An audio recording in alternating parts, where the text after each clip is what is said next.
జై శ్రీరామ్. సంపూర్ణ కార్తీక మహాపురాణం 11వ రోజు పారాయణం. ఏకవింశాధ్యాయము. యుద్ధ వర్ణనము. అత్రి ఉవాచ. అగస్త్య, సాధారణమైన దొమ్మిగా కొట్లాటగా ప్రారంభమై మారి ఆ సమరం ఒక మహాయుద్ధముగా పరిణమించినది.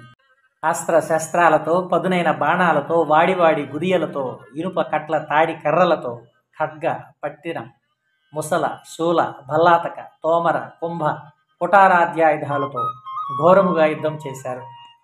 ఆ సంకుల సమరములో కాంభోజరాజు 300 బాణాలను ప్రయోగించి పురంజయుని గొడుగును, జెండాను, రథాన్ని కోలగొట్టాడు. అనంతరం ఇంకొక 5 బాణాలతో గుర్రాన్ని కూల్చివేశాడు.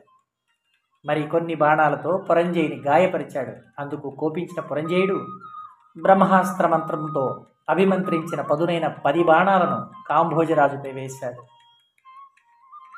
ఆ బాణాలు కాంభోజుని కవచాన్ని చీల్చి గుండెలో దిగబడ్డాయి. రక్తం ధారాపాతంగా కారుతుండగా తన వక్షంలో గుచ్చుకున్న బాణాలను పెరికితీసి ఆ కాంభోజరాజు, ఓ పురంజయ, నేను పరుల సొమ్ముకు ఆశపడేవాడిని కాదు. నీవు పంపిన బాణాల్ని నీకు త్రిప్పి పంపుతున్నాను, తీసుకో అంటూ వానినే తన వెంట సంధించి పురంజయుని మీదకు ప్రయోగించాడు. ఆ బాణాలు పురంజయుని సారథిని చంపివేశాయి. ధనస్సును ముక్కలు చేశాయి. పురంజయుని మరింత గాయపరిచాయి. అంతటితో మండిపడిన అయోధ్యాధిపతి 20 రెక్కల బాణాలను వెంట సంధించి వాటిని ఆకర్ణాంతము లాగి కాంభోజునిపై వదిలాడు. ఆ 20 బాణాలు ఏకకాలంలో అతగాడి గుండెలలో నుండి వీపు గుండా దూసుకుపోవడంతో కాంభోజరాజు మూర్ఛిల్లాడు. దానితో యుద్ధము మరింత భయంకరమైనది. తెగిన తొండాలతో ఏనుగులు, నరకబడిన తలలతో గుర్రాలు, విరిగిపడిన రథాలు, స్వేచ్ఛగా దొర్లుతున్న రథ చక్రాలు, తలలు, మొండేలు వేరుగా పడి ఎడంగా పడి గిలగిలా తన్నుకుంటున్న కాల్బంటుల కళేబరాలతో కథన రంగమంతా కంటగింపుగా తయారైంది. మృతవీరుల రక్తం అక్కడ వాగులు కట్టి ప్రవహించసాగింది. అటువంటి ఆ భీషణ బీభత్స సంగ్రామంలో అధర్మి అయిన పురంజయుని బలం క్రమక్రమంగా క్షీణించిపోయింది. కురుజాది వీరుల విజృంభణను తట్టుకోలేక ఆ సాయంకాలానికి సమరభూమిని వదిలి పట్టణంలోనికి పారిపోయాడు. అంతఃపురం చేరి ఆనాటి శత్రువుల విజయానికి పడిపడి రుఖిస్తున్న పురంజయుని చూసి సుశీలుడు అనే పురోహితుడు, మహారాజా, శత్రువైన ఆ వీరసేనుని గెలవాలనే కోరిక గనుక బలవత్తరంగా ఉంటే ఈ క్షణమే భక్తి ప్రపత్తులతో విష్ణువును సేవించడం ఒక్కటే మార్గము. రాజా, ఇది కార్తీక పూర్ణిమ. కృత్తికా నక్షత్రయుతుడై చంద్రుడు షోడశ కళాశోభాయమానముగా ఉండే ఈవేళ ఈ ఋతువులో లభించే పూలను సేకరించి హరిముందు మోకరించి పూజించు. విష్ణు సన్నిధిలో దీపాలను వెలిగించు. ఆయన ముందర గోవింద, నారాయణ ఇత్యాది నామాలతో, మేళ తాళాలతో ఎలుగెత్తిపాడు. ఆ పాటలతో పరవశుడై హరి ముందు నర్తించు.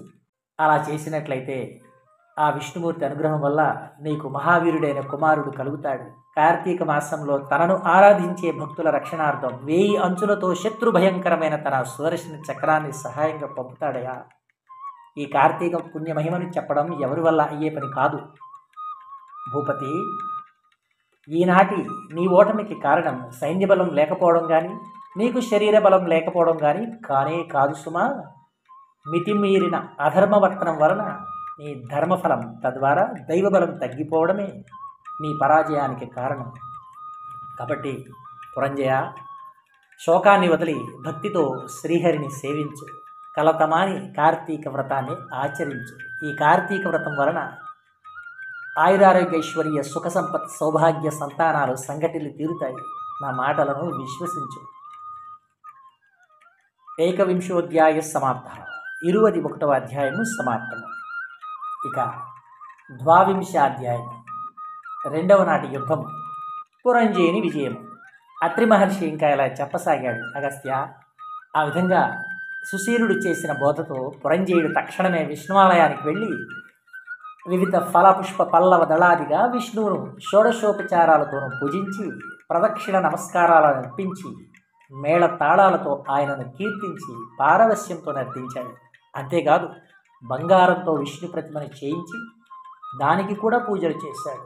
దీపమాలికలు వెలిగించి అర్పించాడు. ఆ రాత్రంతా అలా విష్ణు సేవలో విలీనుడైన పురంజయుడు మరుసటి రోజు ఉదయమే శేష సైన్య సమేతుడై పునః యుద్ధరంగాన్ని చేరాడు.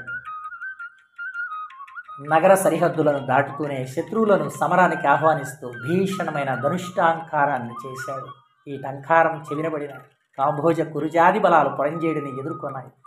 వజ్రాల వంటి కత్తులతోనూ పిడుగుల వంటి బాణాలతోనూ అమిత వేగవంతాలు ఆకాశానికి సైతం ఎగరగలిగినవి అయినటువంటి గుర్రాలతోనూ ఐరావతాల వంటి ఏనుగులతోనూ అన్యోన్య జయకాంక్ష తత్పరులై ప్రాణాలకు తెగించి పోరాడే కాల్బలాలతోనూ క్రమక్రమంగా యుద్ధం దుర్నిరీక్షమానంగా పరిణమించసాగింది.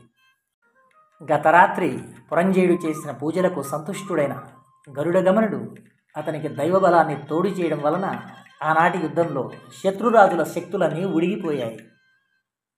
కాంభోజుల గుర్రాలు, కురుజాదుల ఏనుగులు, వివిధ రాజుల రథబలాలు, వైరికూటం యొక్క పదాతి బలాలు దైవకృపా ప్రాప్తుడైన పురంజేయుని ముందు చిత్తుగా ఓడిపోయాయి. పురంజేయుడి పరాక్రమానికి గుండెల విసిపోయిన పగవారందరూ ప్రాణభీతితో రణరంగాన్ని వదిలి తమ తమ రాజ్యాలకు పరుగులు తీశారు. అంతటితో విష్ణు అనుగ్రహం వలన విజయాన్ని పొందినవాడే పురంజేయుడు అయోధ్య ప్రవేశం చేశాడు. విష్ణువు అనుకూలుడైతే శత్రువు మిత్రుడవుతాడు. విష్ణువు ప్రతికూలుడైతే మిత్రుడే శత్రువు అవుతాడు. దేనికైనా దైవబలమే ప్రధానం. ఆ దైవబలానికి ధర్మాచరణమే అత్యంత ముఖ్యం. అటువంటి ధర్మాచరణలో ప్రప్రథమమైన కార్తీక వ్రత ధర్మానుష్ఠానంతో ఎవరైతే శ్రీహరిని సేవిస్తారో వారి సమస్త దుఃఖాలు కూడా చిటికెల మీదనే చిమిడిపోతాయి. అగస్త్య, విష్ణుభక్తి సిద్ధించడమే కష్టతరం. అందున కార్తీక వ్రతాచరణ శక్తి కలగడం ఇంకా కష్టతరం. కలియుగంలో ఎవరైతే కార్తీక వ్రతము శ్రీహరి సేవ వదలకుండా చేస్తారో వాళ్ళు శూద్రులైనా సరే వైష్ణవోత్తములుగా పరిగణింపబడతారు. వేద విధులైన బ్రాహ్మణులైనప్పటికీ కూడా ఈ హరిసేవ కార్తీక వ్రతాచరణలు లేనివాళ్ళు కర్మ చండాలు లేనని గుర్తించు. ఇక వేదవేత్తయ్యి హరిభక్తుడై కార్తీక వ్రతనిష్ఠుడైన వానియందు సాక్షాత్తు ఆ విష్ణువు నివసిస్తాడని చెప్పబడుతోంది. ఏ జాతి వాళ్ళైనా సరే ఈ సంసార సాగరా నుంచి బయటపడి ఉత్తమగతుల్ని పొందాలనే కోరికతో విష్ణువుని అర్చించినట్లయితే తక్షణమే వాళ్ళు తరించుకుపోయినట్టుగా భావించు. అగస్త్య, స్వతంత్రుడు కానీ పరతంత్రుడు కానీ హరిపూజాసక్తుడై ఉంటేనే ముక్తి. భక్తులక శ్రీహరి, విష్ణువుకి భక్తులు అన్యోన్యరాగబద్ధులై ఉంటారు. భక్తులకు ఇహపరాలు రెండింటినీ అనుగ్రహించి రక్షించగలిగిన ఏకైక దైవం ఆ వాసుదేవుడే. విశ్వమంతటా నిండి ఉన్న ఆ విష్ణువునందు భక్తి ప్రపత్తులున్న వారికి మాత్రమే కార్తీక వ్రతావకాశం చేజిక్కుతుంది. కాబట్టి వేద సమ్మతము, సకల శాస్త్ర సారము, గోప్యము, సర్వవ్రతోత్తమోత్తమము అయిన ఈ కార్తీక వ్రతాన్ని ఆచరించిన కనీసం కార్తీక మహాత్మ్యాన్ని మనస్ఫూర్తిగా విన్నా కూడా వాళ్ళు విగతపాపులై అంత్యంలో వైకుంఠం చేరుతారు. మహత్వపూర్వకమైన ఈ 22వ అధ్యాయాన్ని శ్రాద్ధకాలంలో పఠించడం వలన పితృదేవతలు కల్పాంత తృప్తిని పొందుతారు సుమా. 13వ అధ్యాయం పురంజేయుని మోక్షము. హే అత్రిమునీంద్ర, విష్ణుకృప వలన విజయుడైన పురంజేయుడు ఆ తరువాత ఏం చేశాడో వివరించు అని అగస్త్యుడు కోరడంతో అత్రి ఇలా చెప్పసాగాడు. భగవత్కృప వలన బండర భూమిలో విజయలక్ష్మి వరించిన పురంజేయుడు అమరావతిలో ఇంద్రుని వలె తన అయోధ్యలో అత్యంత వైభవంతో ప్రకాశించాడు. గతంలోని దుష్టభావాలను విసర్జించి సత్య శౌచపాలన, నిత్య ధర్మాచరణం, దానశీలత, యజ్ఞయాగాది నిర్వహణలు ఇత్యాదులు చేస్తూ ప్రతివర్ష ప్రయుక్త కార్తీక వ్రతాచరణం వలన విగత కల్మషుడై విశుద్ధుడై అరిషడ్వర్గాలని జయించి పరమ వైష్ణవుడై మనసాగేడు. అంతేకాదు నిరంతరము కూడా శ్రీహరి పూజాప్రియుడై ఏ దేశాలలో ఏ ఏ క్షేత్రాలలో తీర్థాలలో విష్ణువుని ఏ ఏ విధాలుగా పూజించడం వలన తన జన్మ తరిస్తుందా అనే తపనతో ఉండేవాడు.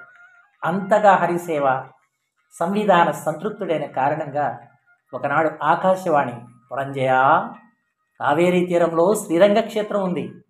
శ్రీరంగనాథుడనే పేర అక్కడ వెలసి ఉన్న విష్ణువును కార్తీక మాసంలో అర్చించి జనన మరణాల నుంచి కడతేరమని ప్రబోధించడంతో రాజ్య పాలనను మంత్రులకు అప్పగించి తగినంత చతురంగ బలయుక్తుడై అనేక తీర్థక్షేత్రాలను దర్శిస్తూ అక్కడక్కడ యోగ్య విధిగా శ్రీహరిని అర్చిస్తూ కావేరీ మధ్యంగతమైనటువంటి భూలోక వైకుంఠమైన శ్రీరంగాన్ని చేరి కార్తీక మాసమంతా కావేరీ నదిలో స్నానాదులని, శ్రీరంగంలో రంగనాథ సేవలను చేస్తూ ప్రతి క్షణము కూడా కృష్ణ, గోవింద, వాసుదేవ, శ్రీరంగనాథ అని హరినే స్మరిస్తూ జపదానాది విద్యుక్త ధర్మాలన్నింటినీ నిర్వర్తించి కార్తీక మాస వ్రతం పూర్తి చేసుకుని పునః అయోధ్యను చేరుకున్నాడు.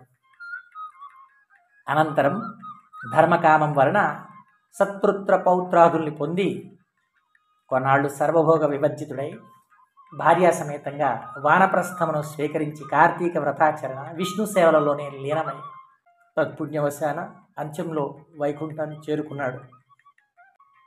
ఏవం శ్రీ స్కాంద పురాణాంతర్గత కార్తీక మహాత్మ్యే ఏకవింశాద్వావింశాధ్యాయం 21, 22, 23 అధ్యాయములు అంటే 11వ రోజు నాటి పారాయణము సమాప్తము. ఏకాదశి దినము నాటి పారాయణము సమాప్తము. సంపూర్ణ కార్తీక మహాపురాణం యొక్క విశేషాలను మీకు అందిస్తున్నవారు శ్రీ కోదండ రామాంజనేయ స్వామివారి దేవస్థానం, ఫైర్ స్టేషన్ ప్రక్కన IIIT దగ్గర, మైలవరం రోడ్, నూజివీడు, ఏలూరు జిల్లా, ఆంధ్రప్రదేశ్. 1 నవంబర్ 2025. సర్వే జనా సుఖినో భవంతు, సమస్త సన్మంగళాని భవంతు. జై శ్రీరామ్. హరే కృష్ణ.